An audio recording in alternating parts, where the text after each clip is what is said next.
I was born in Milwaukee, Wisconsin.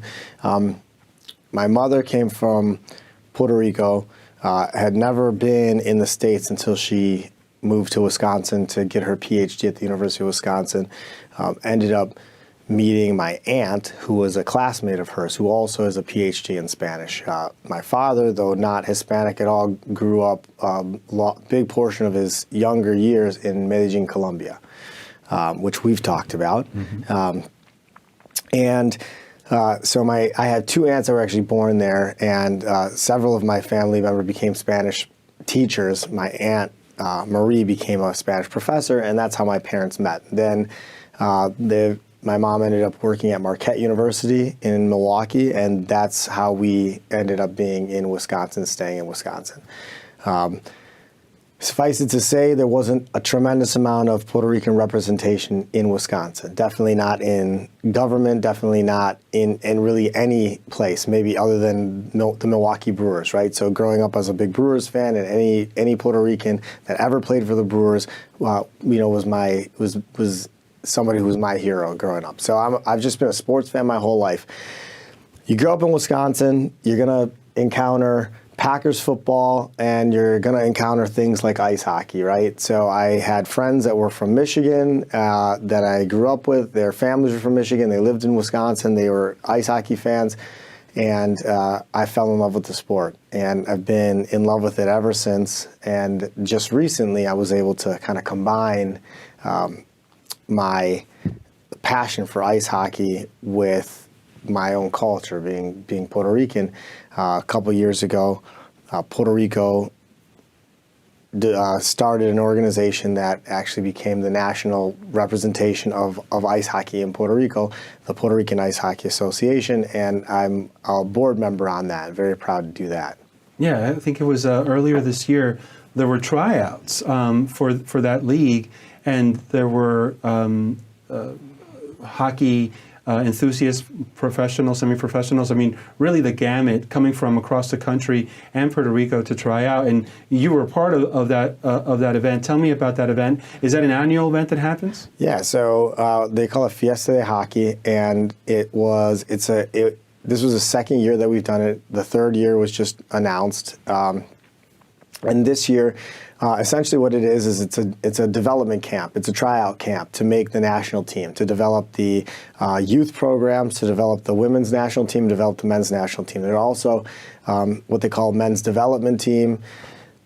And the development teams are essentially, if you're not quite at the level that the national team is, they're only going to carry a certain amount of players. Other guys kind of sit in that space, and so I was able to play with those guys.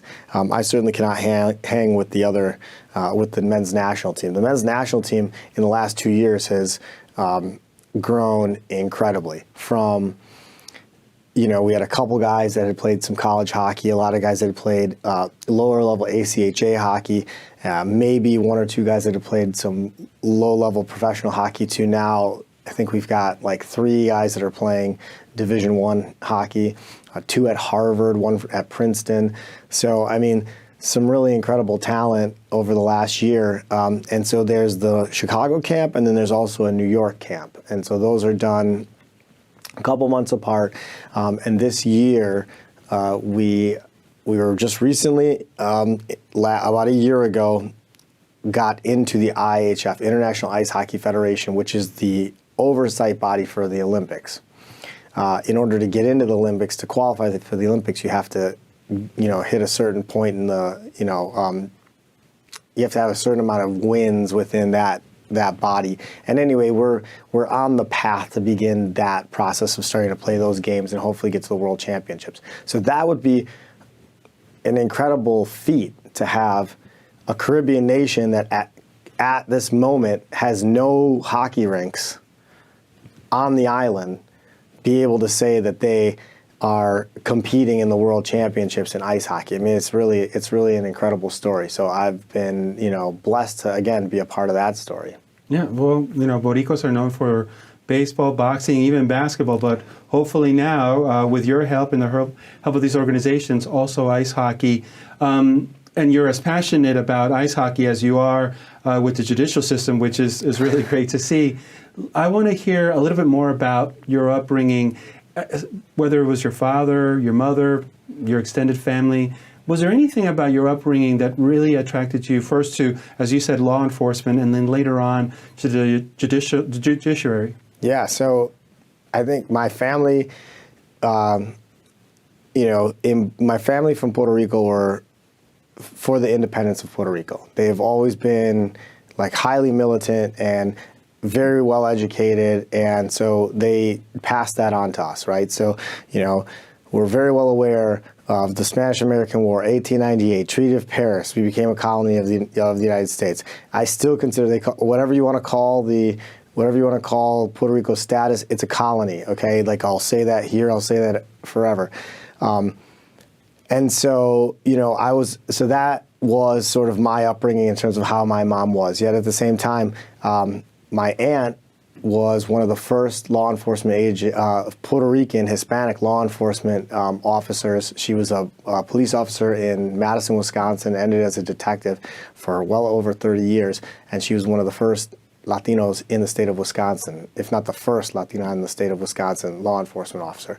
So, that was what I saw growing up, and that always led me to want to be the voice for people who were voiceless. It turns out that as a Latino, that part of me, just in terms of who I was, it's also part of the story of, I think, us as Latinos, right? And needing a voice and needing platforms like this. So becoming a judge, the beautiful part about it is that when I'm in court, if I speak, everybody listens, right? And that's important because we haven't always had a seat at the table, and we always haven't been given, a mic to speak into. We've had to, as they say, bring your lawn chair to put your own seat at the table, or you got to stand up and be louder than other people. So doing it from the inside instead of having to fight our way from the outside, I think there's a lot of benefits to that, right?